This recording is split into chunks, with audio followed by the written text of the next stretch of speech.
Basically, I'm celebrating the fact that I hit champion for the very first time, so I'm going to be going over some tips on how to improve your PvP game and how you can not be a sweaty whale and not be a horrible human being, but using free-to-play accounts.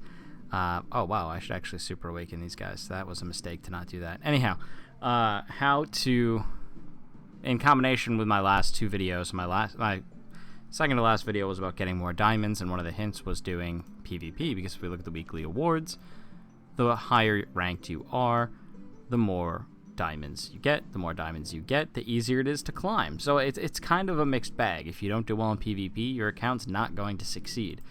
So you have to find a way to succeed in PvP in order to do well. And my last video was about strengthening your heroes. That goes into PvP as well. But let me actually show you some teams.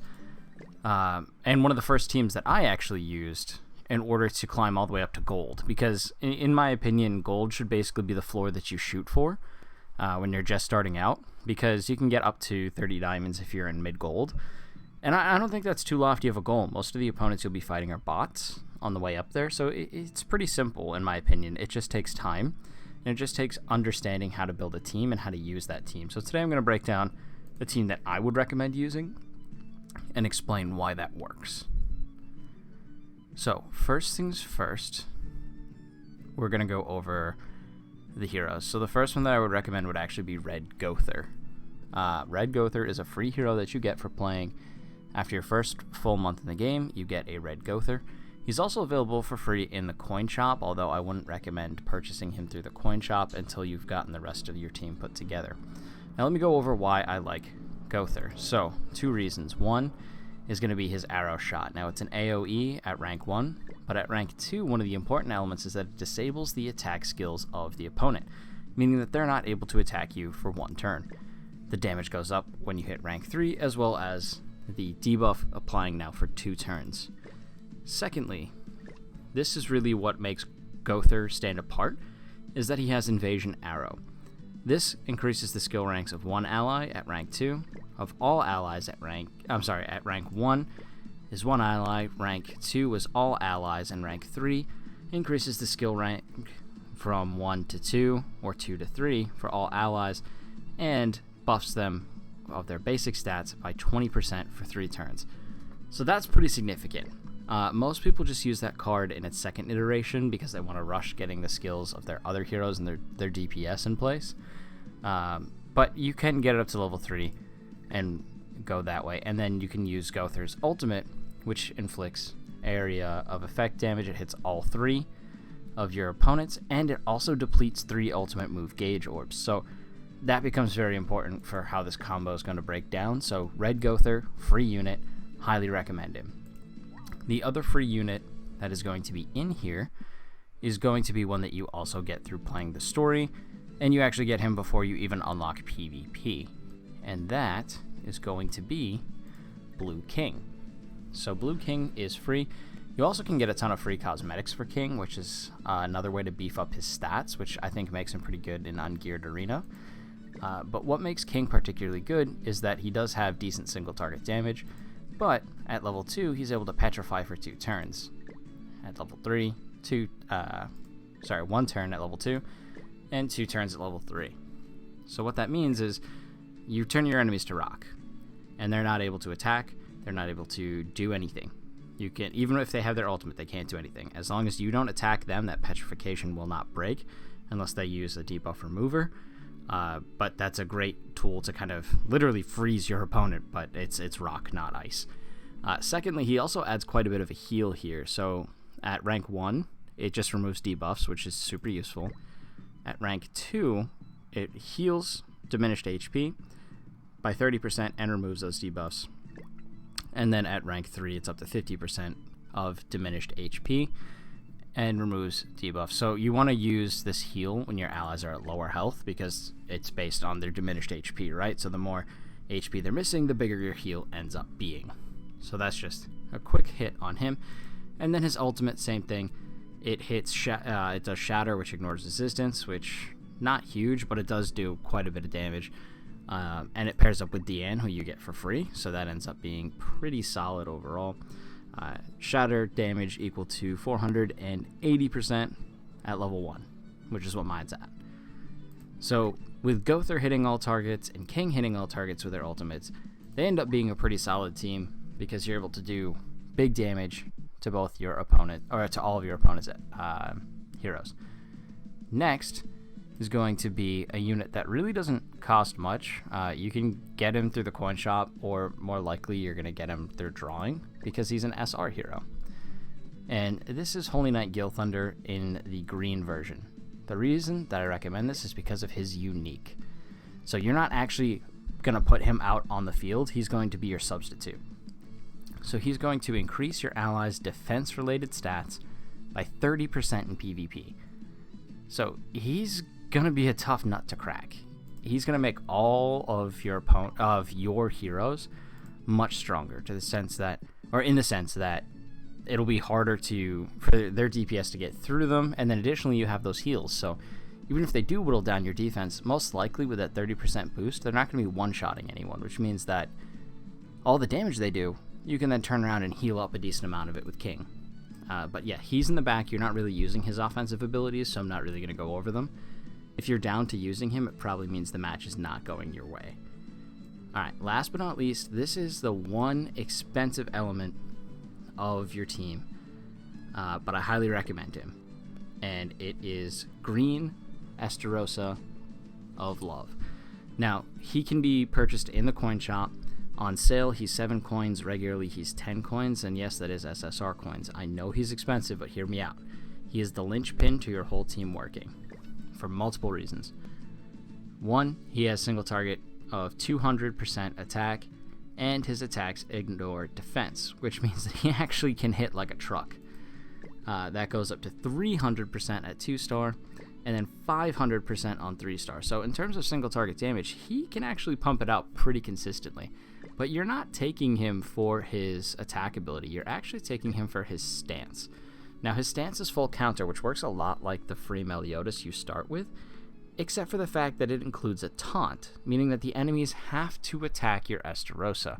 Now, with rank 1, he taunts the enemies and then reflects that damage, or he swings back. So you attack him, he hits you back for 240% of his attack. That's pretty insane. So this card does more damage than his attack. Scale it up to level 2, we're talking 360. Scale it up to level 3, it's 2 turns and 600% of his attack. So this is actually a stronger attack than his attack, but of course it requires them to attack you. And then lastly, his ultimate. Blackout is a funny ability. So the way that it works is you take a stance, which performs a preemptive strike. He's the only character who has this ability in the game. So before your enemy can attack, now they do have to be attacking, it doesn't work on debuff skills or... sorry, not debuff. It does work on debuffs. It doesn't work on buff skills or heals. So if they've got a shielding hero, they may get away with it, but they cannot attack you for a whole turn. If they attack you, use an ultimate, use a debuff skill, any card that is not to benefit themselves, then Esterosa cancels out their turn. Not only do they not get to attack, but he does 330% attack to all enemies, which is pretty nuts. So this skill works in a few different ways. So let me break down the last 2 elements of Esterosa that make him important. I'm going to show you how the team works all together.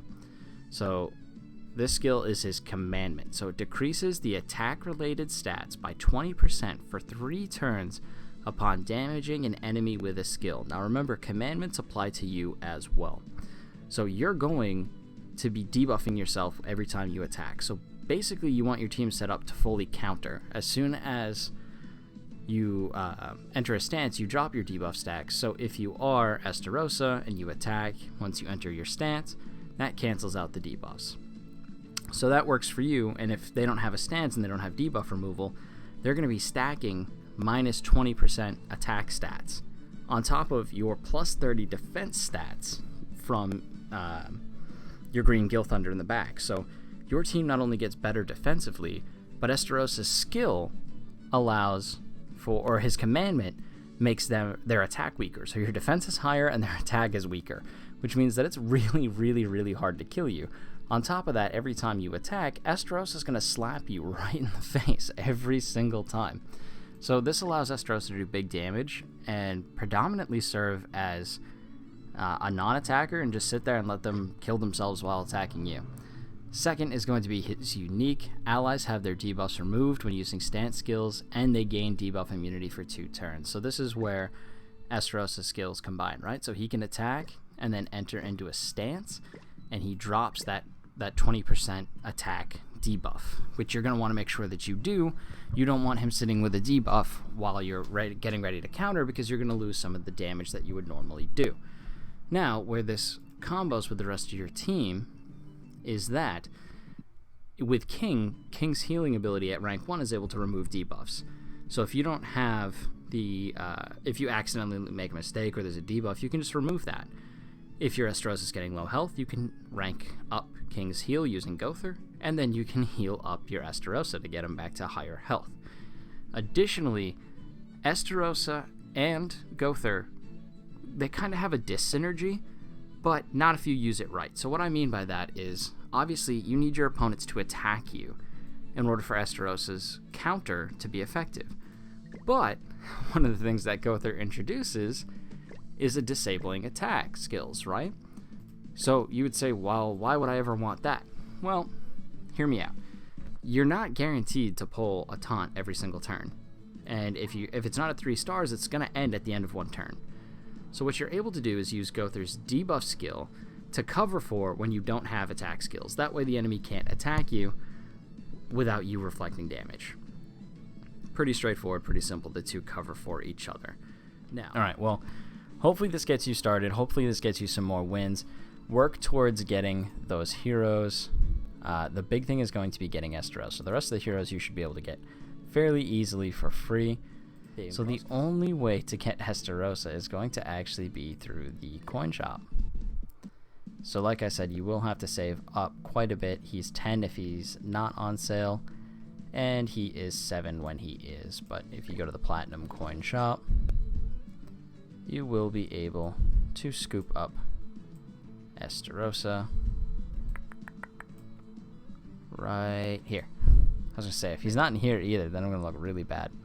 But yeah, here is the Esterosa you want. You want the Elite Demon Esterosa of Love. Alright guys, hopefully this video was helpful. Hopefully this gives you some more wins in PvP, getting you more diamonds, meaning that you can get more heroes and strengthen that account and win even more PvP games. I'm glad that I finally broke through to champion, and I hope that this video helps you climb there as well. Thank you so much for watching. Of course, if you have any questions or comments or video requests, put those in the comment section below. Don't forget to like, comment, and subscribe to help me grow the channel. Thank you again so much for watching, and I will see you next time.